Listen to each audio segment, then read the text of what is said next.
আজি 15 আগষ্ট স্বাধীনতা দিৱস। এই দিনটো আহিলেই মনটো বৰ বেয়াকৈ দুখ লাগে। এই ধেমাজিৰ ঘটনাটোত কত কণ কণ ল'ৰা ছোৱালীৰ প্ৰাণ হেৰুৱাব লগা হৈছিল নে? কত মাক বাপেকৰ বুকু উদং কৰি প্ৰাণ হেৰুৱাইছিল নে?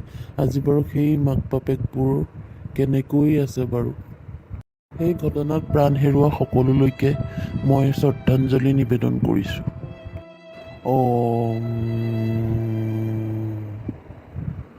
ভাৰত মাতা কি জয়। বুজিছেনে বন্ধুসকল, আজি আমাৰ মাইনু জন্মদিন নহয়। ৰাম ৰাম, হেপী বাৰ্থডে দেই মাইনু। স্বাধীনতা দিৱসৰ দিনাখন তাই জন্ম হ'ল কাৰণে, সেইকাৰণে চাগে মোৰ ঘৰখনত স্বাধীনতা নাই। বিয়া নপতা ডেকাসকল, সোনকালে বিয়া নাপাতিবা দেই। তিতা মিঠা জ্বলা কেহা চব পাই যাবা।